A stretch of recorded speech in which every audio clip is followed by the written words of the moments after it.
appreciate it, and I'm grateful that you came by, and I'm also excited because it's our conversations are a little bit, surface level, Mm-hmm. so I've never gotten into like a real deep conversation with you, Mm-hmm. and I never really had the opportunity to hear a little bit of your story, so I appreciate you doing this with me. Absolutely. Yeah, first and foremost. So, do you want to introduce yourself and kind of talk a little bit about how your life looked like before you got sober? A little bit. Sure. So my name is Richard. I'm an alcoholic. My sober date is April 3rd, 2018. My sponsor is Nick V. My home group is The Recipe. Yeah. I take a meeting into Unhooked every Friday night, and I sponsor a handful of guys. And you know why I introduced myself that way, So yeah, dude, life before getting sober was absolutely horrible. Right. You know what I mean? I had come to this end, dude. Like, I remember, like, I ended up being 29 years old, living at my mom's, not welcomed, living at my mom's, stuck in her little guest room, and it was just like, I remember just like King of Queens would be playing on the TV. I'd put on whatever there is in a dark room, and I would just be drinking in order to feel normal. Right. You know what I mean? Mm-hmm. And like, I didn't have a job. I'd gotten fired. I'd like broken my hand on purpose so I wouldn't have to work no more, dude. I was just in this insanity of just this repetitious like thing that I didn't want to be in, but I couldn't stop doing. You know what I mean? Like, I'd buy cocaine so that I could stay awake in order to function, because I would drink so much that I would be 3 sheets. I couldn't even walk, dude, unless I would snort like. And at that point, I wasn't even using coke to get high on coke. I was using coke to stay mellowed out from the alcohol. Right. And I mean, at that time, dude, I had driven everyone out of my life, man. My son's mom, my son, My mom was probably literally the only person that would even answer the phone. Like, my dad was in AA at that time for like a year and a half. And but he never pressed it on me. He did what the big book describes, like he would like, if I would bring it up, he would talk about it a little bit. He, like, when I first got sober and got out of detox, like, I went to his house because it was the only place I knew where to go to be safe. Right. And he had his big book. He wasn't even home. He was at work or something, and he unlocked the door, or I had a key, something, and like, he just left his big book like on the couch. And I'd never seen a big book before. Right. Dude, and like, I remember I had nothing else to do but open this book and read it, like, still, yeah, still shaky, still completely just detoxing. Right. And but I didn't want to drink, and started reading the book, dude, and I read Bill's story like before the doctor's opinion. I don't know why, I just kind of like jumped into Bill's story, and for the first time in my life, I could relate to somebody else who was going through or had gone through what I was going through, even though I'm not a stockbroker in New York, and I'm not living in the 30s, but everything else that he experienced and the ways he tried to get sober and all these other things were like revolutionary to me in that moment. Like, I was just like, damn, dude, I am an alcoholic. Like, you could joke about it before, right? Like, people would be like, why do you drink the way you drink? And I'm just like, because I'm an alcoholic, But before coming into this program and before working the steps, I didn't know what alcoholism really meant. That I have an allergy to the body, that I have a mental obsession when I'm sober, that I have this spiritual malady that keeps me in this like internal turmoil that will eventually lead me to drink again, because it's the only way I can get out of that. So I didn't know any of that. I could just joke about it. But then you go through the process of the steps, right? And you understand everything just makes sense as to why I did the things I did and why I acted and why I drank the way I did. You know what I mean? Right. But yeah, dude, I'd built up like the big book talks about, I'd built up a beautiful life as far as a career wise. even through my drinking, like I always had a good job, working in nice restaurants and things like that, but I was always in a constant battle with the world around me. Right. You know what I mean? I'd get a new boss, and then that's not okay with me, so I'm gonna go get a new job. Like when I was dating Jen, like she was just never live up to the ideal that I thought she should be, and I lived in this chaotic world that was all self-made, all self-caused. It was not reality at all. It was like this delusional world that I had made up in my own self, and it sucks living in that, dude. And the only escape I'd ever get was like the first 15 minutes of drinking. And then after the initial buzz, and you start getting like loaded, which I did every day, like then that misery and depression just kicks back in, but then I can't stop, so it was just this vicious cycle, man. But yeah, I mean, I'll let you ask another question so I don't get too far into the future. No, you're good, bro. You're good for sure. And you did a perfect, right? Like, you did a good job explaining how your life looked like, emotionally, like spiritually, right, and how your personal relationships look like, And so, how'd you get introduced to the program? Well, my dad initially. Right. Yeah. So, but did you stay sober that time? Yeah. Oh, you stayed sober. I haven't. I'm not a retread, dude. In the program, Yeah. Yeah. So how was your second step like? Right? How did your faith look like before, or how did if you even had a faith before? And so how did that look like for you, right? Well, I'll give you a little backstory on that. So, growing up, religion was impressed upon me, right? Like going to church. My dad was Catholic. My dad really didn't go to church, but he had Catholic background and values. And then my mom was Catholic, Christian, kind of moved back and forth. And I remember going to church, and like how the big book talks about too is like we have this fundamental idea of God, right? I remember being a kid and being in church and feeling just a peace when you're at church, right? And I don't really know how more to explain it than that, but I remember just feeling okay when I was at church. Right. Even though it wasn't my choice to go. It wasn't like oh, let's go to church, but when I was there, I remember experiencing God, right?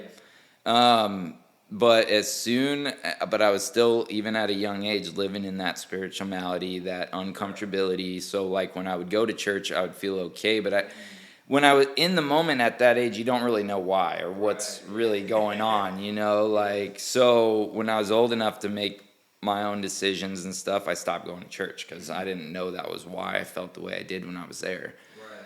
So I had abandoned the God idea. I guess I never really jumped into the God idea initially, But going to church, I stopped going to church as soon as I started doing drugs at 15, you know what I mean? And I had abandoned the God idea entirely. There was never a day in my early 20s or late teens that I was like, oh God, I'm going to just pray about this problem. Right.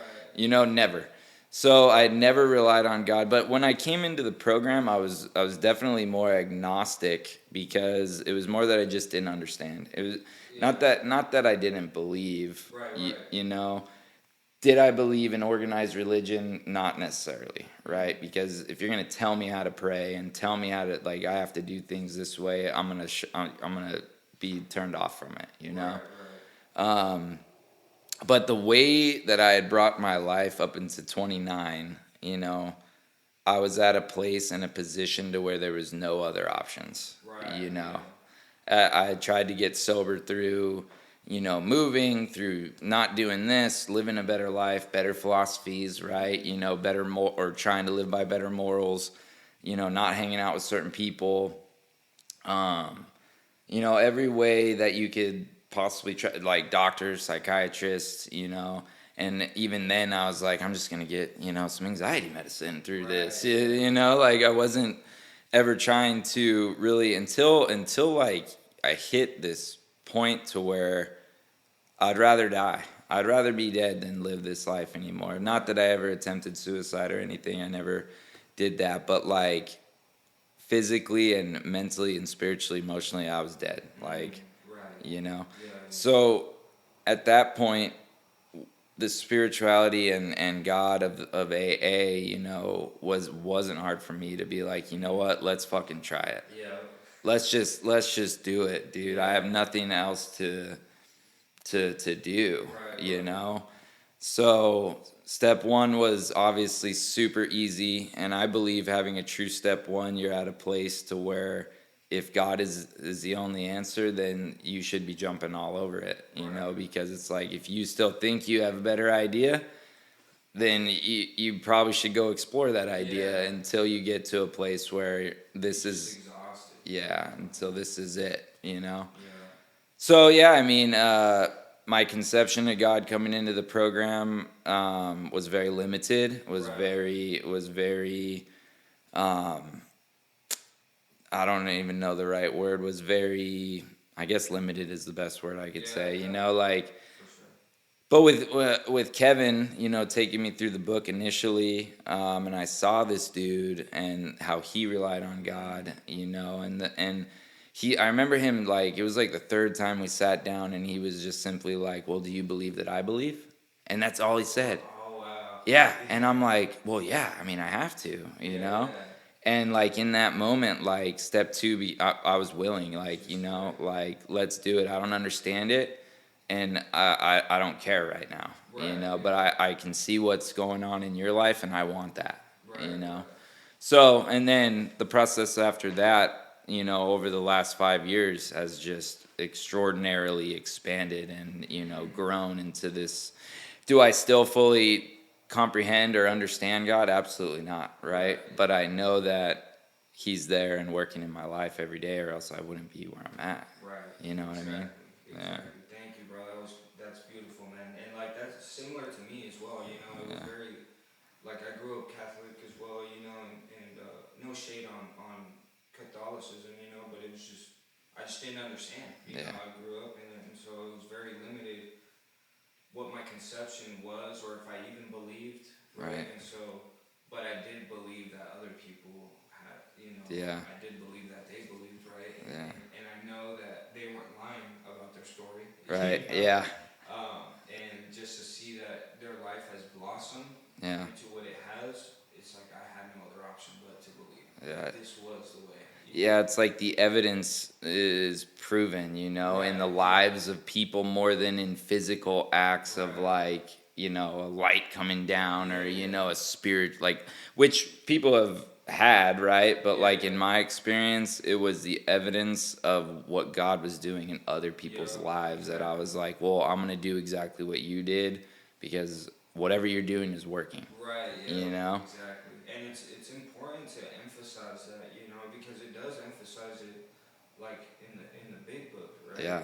When we saw that other people, you know, like talked about how the most important thing in their life is their relationship with their creator. Like they emphasize that, you know, and like that's what attracted me, right? It's like this guy's talking about how God saved his life, right? And he's talking about all this fucked up shit that he did. Yeah. And now his life is completely different.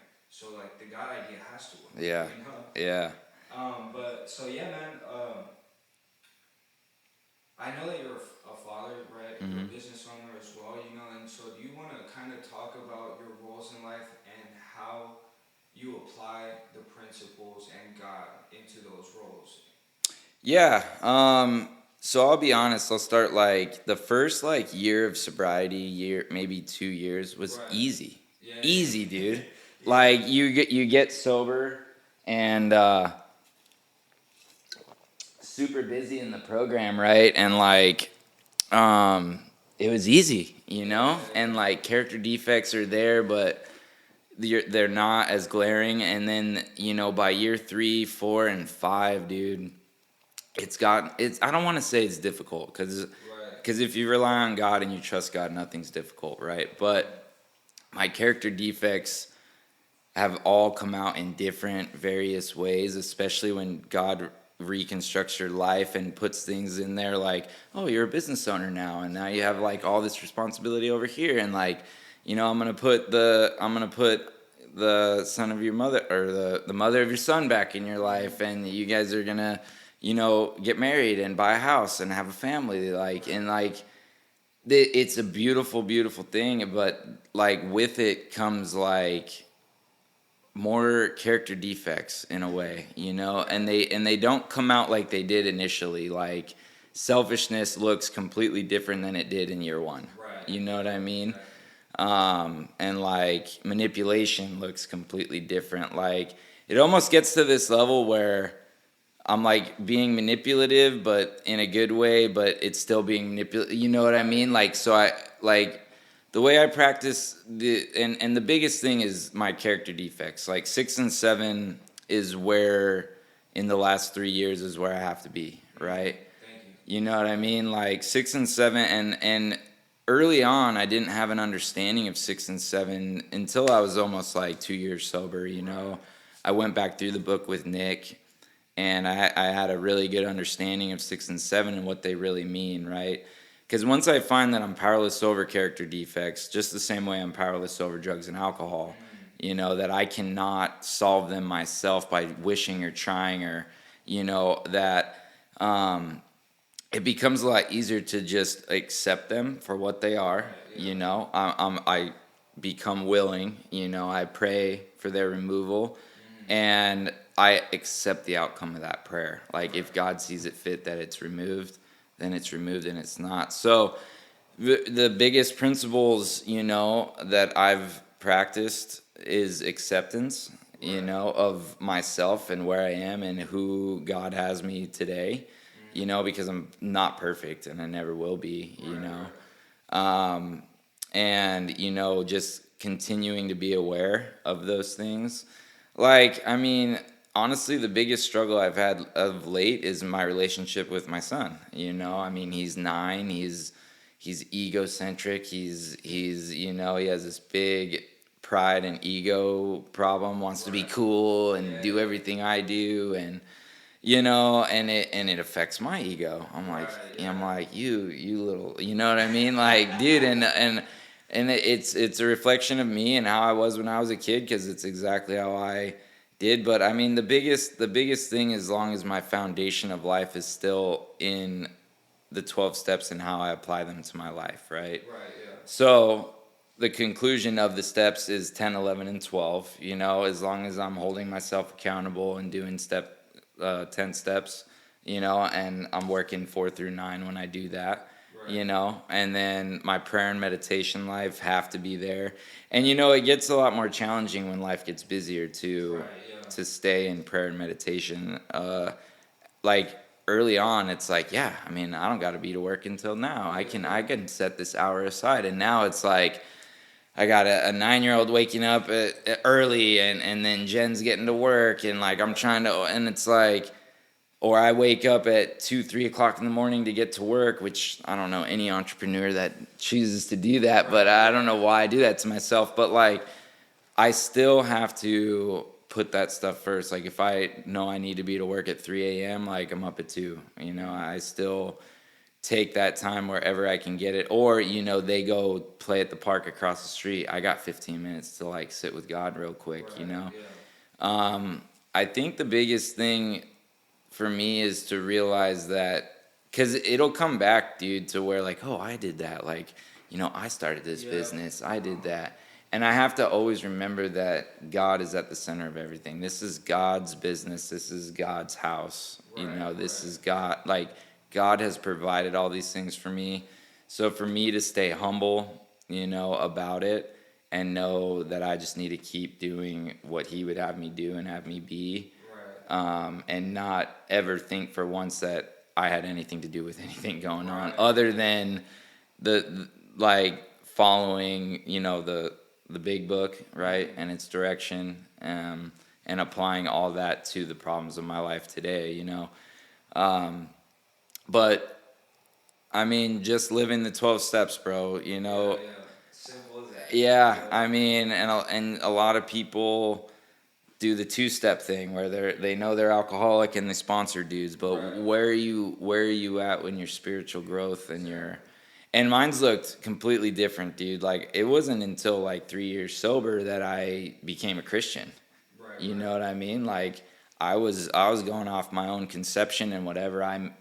thought, and that ran dry. Right. To be honest, bro, like I hit this like Plateau. plateau of like there's no more growth that I can find in this until Christianity was broken down to me in a way that I could finally lay aside the prejudices that I still had Yeah. against it, you know, and I had come to accept Christianity as a way of life, you know, and got more into the Bible and got into sermons and these kind of ways of spiritual growth, which is absolutely necessary in my opinion. Not necessarily to convert to Christianity, but to Right. spiritually grow. So if you Right. hit this plateau, you better figure out what else you Yeah. need to do to add to that, Yeah. you know, or For else sure. not necessarily get loaded right away, but like you'll be spiritually like miserable. Yeah. And Yeah. that's my experience, dude. I'll have to share this. Like one day, Nick, my current sponsor, our sponsor, was like, dude, like I would just call him with these same problems and every day, every week, right? And like one day he's just like, "You're fucking miserable," and I'm just like, "What do you mean?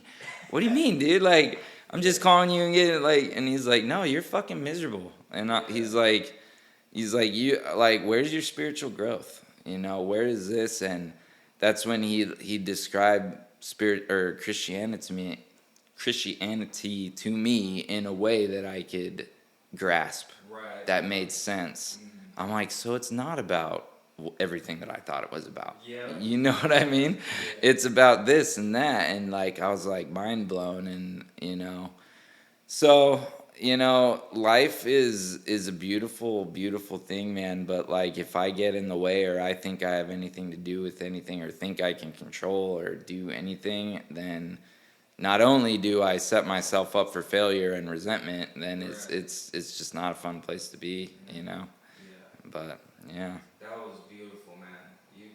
You know you hit it on the head Yeah. with that one. You know, yeah, like you talked about a lot of good things, man. Like, cause right, like first and foremost, like yeah, like that first year, right? It's just like I did my 6 and 7, but it's like I never really went back to it after that. You know, Right. it was just about me, you know, getting sober, going to meetings and sponsoring people and like doing all this service work, you know. But right around like the second year, it's like I have different roles in life, and Yeah. that selfishness arises Yeah. differently, you know. And then I really start practicing 6 and 7, and then that's where I really see that, you know, this is where the spiritual growth is Yeah. at, you know.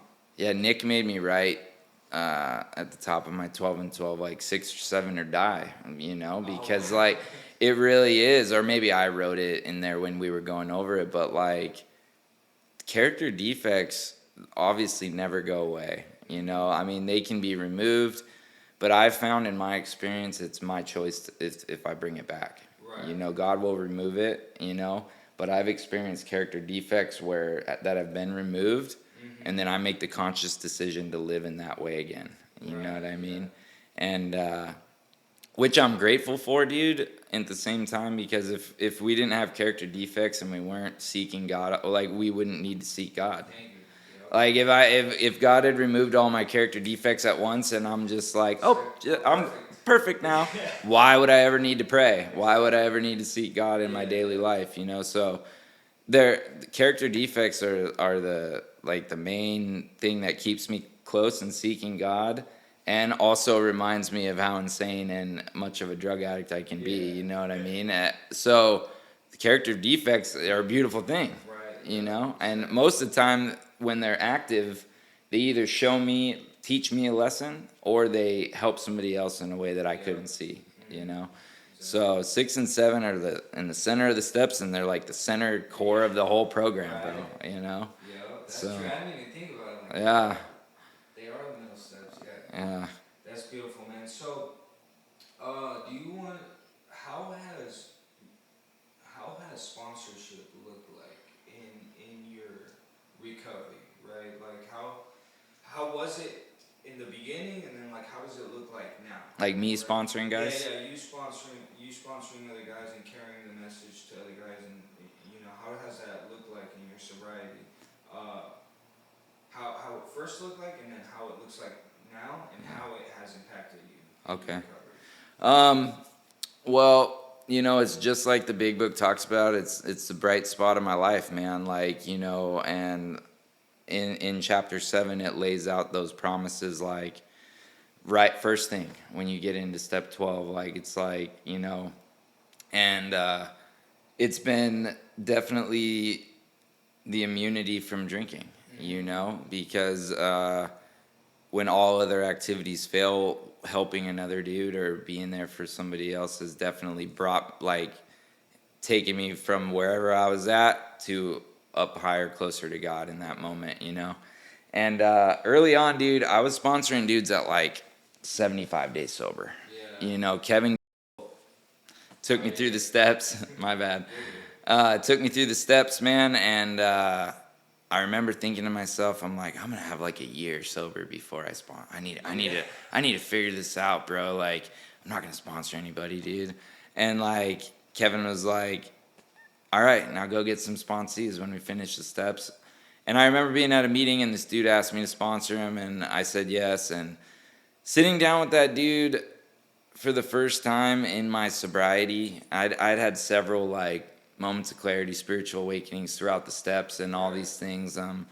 But like when I sat down with guys in that first like 6 months of my sobriety, and some guys would just, stop calling, go away, right? And I'd be like, oh man, what'd I do wrong? And blah, blah, blah. And Kevin would be like, you're still sober, right? Yeah. And that's the point, right? But those few guys early on, and even in the first couple years, who you see those lights turn on in their eyes, and some of those guys are still sober today, And it's like, that is when I truly felt like God's presence and God and my purpose in this newborn life that I've been given. You know what I mean? Like, for us to give so freely back to guys suffering that was so freely given to us is the whole purpose of this program. You know what I mean? Like, guys that get sober and go through the steps and don't sponsor other guys or don't help or not a part of H&I, it's the most selfish thing you could do in this program, in my opinion. Right. And not to bash anybody or anything, but like, to me, every time I sit down with a new guy, every time I sit down with or take a guy back through the steps, is another way for me to experience the steps, right? And to have him, like, hopefully experience what this program can offer. Right. You know what I mean? Like, and I explain to dudes a lot, like, I can't produce nothing in you. You know what I mean? Like, that's got to come between you and God and in the process of the steps, right? Because I'm not God. I can't produce the spiritual awakening in you. Right. But early on, bro, it was the bright spot of my life. It still is today, but with how busy life gets, and I'll be honest, there are some times where I'm like, dang, dude, I gotta go sit with this other guy. I got this other guy, and I'm like, but I show up. You know what I mean? And I think that's the main thing, is that regardless, and those are how new forms of selfishness can come into my life. It's like, right now I got 4 guys in the book, right? And I told myself, or in the past like year, I've only had 2, right? I'll keep 2 guys because it works with my schedule. And God put it on my heart. It unhooked the other week, and several guys needed sponsors, and I made it to where I could sit down with a couple of them at a time, at the same time, so I could make it work. And but at the same time, like, my selfishness creeps back in those ways to where I'm like, dang, I gotta go sit with these 4 guys. But like, no, bro, it's truly what has brought me to where I'm at. If I hadn't sponsored the 100 guys or however many guys I've sat down with over the past 5 years, I wouldn't be where I'm at today, and I probably wouldn't be sober. You know what I mean? It's been a big deal, and to me, it's the core of this program. Like, if we weren't carrying the message to other alcoholics, then AA wouldn't be where. Stops right there. Yeah, Like if everybody just did the 12 steps, got sober, and went on with their lives, if it worked that way, there would be nobody to carry it to the new guy. But it's definitely kept me centered with God, kept me humble, kept me, reminded of step one. Right. You know what I mean? Because when I go into Unhooked every Friday and you see these guys with a couple days sober and the pain that they're in, and it reminds me that I need to keep doing what I'm doing, and hopefully I can transmit something to these guys, or be able to sit down with these guys and get them to where they need to be, or where God wants them to be, I should say. Sponsorship is a crucial part of the program, And I mean, we have an amazing sponsor, and like our lineage, and even the Knights and the whole Knights lineage. And I'm just grateful to be a part of such a tight knit group of guys that hold each other accountable and make sure that we're doing this deal the way it's outlined. Yeah. You know what I mean? Because without that, I mean, I don't know if I'd be where I'm at. Mm-hmm. You know what I mean? Yeah, for sure, man. It keeps me on my toes. Yeah. For sure, man. Yeah. Yeah, that's beautiful, man. And like, I really like how you said that. If we didn't sponsor anybody, like, it really just stops right there, right? And it's up to us to keep the ball rolling, right? Yeah. And, like if I didn't sponsor, I would be robbing myself out of an experience, and if selfishness and self-centeredness is the root of my troubles, there's nothing more selfless than sitting down with him, Right. And not teaching him, but just simply just reading the book and showing him what was taught to you. Yeah. And like chapter 7, I mean, I just thought about this when you were saying it. Talks about, it's going to interfere with your pleasures, right? It's that your phone's going to jangle at any time of day, right? You're going to have to go to these extremes, or, inconveniences, if you will, in order for me to remain sober. Right. If I blew off anybody or guys that I sponsored for selfish reasons, it lead me into a spiritual position to where I'm gonna just feel horrible, right? And I don't want to have those spiritual consequences, I mean, there has been times where I've had to do or go help or do things where it was an inconvenience to me, but I showed up, and then the rewards of that, spiritually mainly, are uncomparable to anything else that we can experience, Of course, man. It's such a beautiful thing, man, to be honest. And I'm so glad that Eric didn't let me, right? Because he was the first guy that was sponsoring me this time, Like, he didn't let me not sponsor. Yeah. Because I was like, dude, I don't know if I can do this. And he's like, you have to. Yeah. Yeah. He's like, you have to, or I'm not going to sponsor you. Exactly. Yeah. And so, I'm glad that's happened. So, man, I'll ask you one more question, and we'll kind of wrap it up with that, man. Because we hear things all the time, in the rooms, and there's always, like, something different almost every week that we hear, and I'm like, oh, that's pretty cool, So what is something that you've heard recently, or a quote or a saying or something that you've read in a book that you've been living by currently?